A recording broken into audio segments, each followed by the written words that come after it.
নজর রাখবো পরবর্তী সংবাদে। পানিসাগর মহকুমার রোয়া অভয়ারণ্যে জেলাভিত্তিক ফেস্টিভ্যাল সম্পন্ন হলো। বিশেষ করে গত 6 মার্চ থেকে প্রাইভেটস ফেস্টিভ্যাল শুরু হয়েছিল। সোমবার অনুষ্ঠানের পরিসমাপ্তি হয় রোয়া অভয়ারণ্যে এক বিশেষ আয়োজনের মধ্য দিয়ে। বন দপ্তর কর্তৃক আয়োজিত অনুষ্ঠানের উদ্বোধক হিসেবে ছিলেন পানিসাগর বিধানসভা কেন্দ্রের বিধায়ক বিনয় ভূষণ দাস, যুবরাজনগর বিধানসভা কেন্দ্রের বিধায়ক থেকে শুরু করে অন্যান্য বিশিষ্টরা। তবে আজকে সোমবার যার সমাপ্তি দিনকে কেন্দ্র করে ব্যাপক উৎসাহ পরিলক্ষিত হয় এবং এই সমাপ্তি দিনে বেশ কিছু সিদ্ধান্ত এবং বেশ কিছু আলোচনায় উঠে এসেছে বক্তব্য। তবে আজকের এই শেষ দিনকে কেন্দ্র করে যে অনুষ্ঠান ছিল সেই অনুষ্ঠানে কি বক্তব্য উঠে আসছে সংশ্লিষ্টের, শুনুন। এই পৃথিবীতে আছে, আমরা জানি যে এক সময় ডাইনোসর আমাদের এই পৃথিবীতে ছিল, কিন্তু আজকের দিনে সেই ডাইনোসর লুপ্ত হয়ে গেছে। এমনও অনেক প্রজাতি আছে যারা আজকের এই দিনে লুপ্তপ্রায়।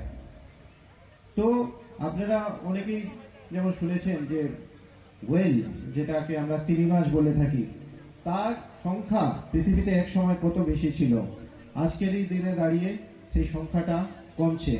তো তখনই প্রশ্ন হচ্ছে কিভাবে তাদের সংরক্ষণ করা যায়, কনজারভেশন করা যায়।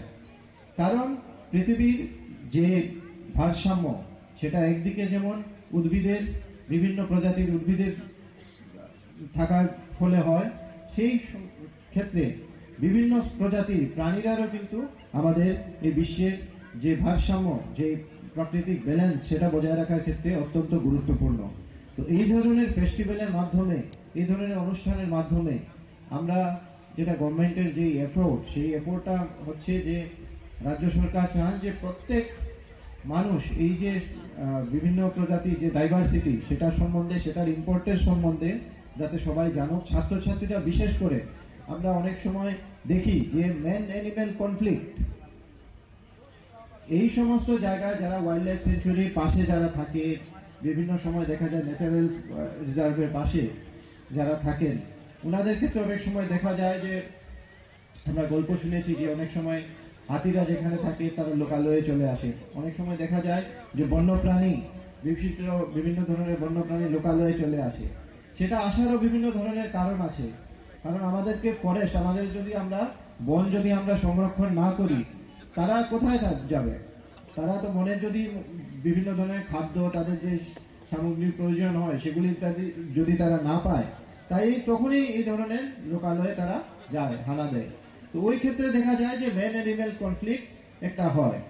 তো সেই সমস্ত জিনিস যাতে না হয়, একদিকে যেমন আমাদেরকে বন সংরক্ষণ করতে হবে, তেমনি ভাবে আমাদের এটা এনশিওর করতে হবে যে প্রত্যেক প্রজাতির, প্রত্যেক ধরনের প্রাণীরই আমাদের এই পৃথিবীতে খুবই দরকার, যাতে একটা ব্যালেন্স তৈরি থাকে, সেটা যাতে আমরা সবাই মিলে রক্ষা করতে পারি।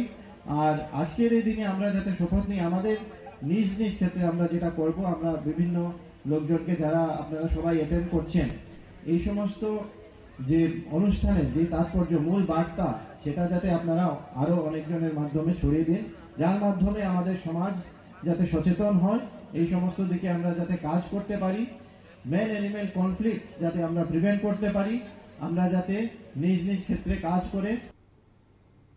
সংশ্লিষ্টের বক্তব্য আপনারা শুনলেন।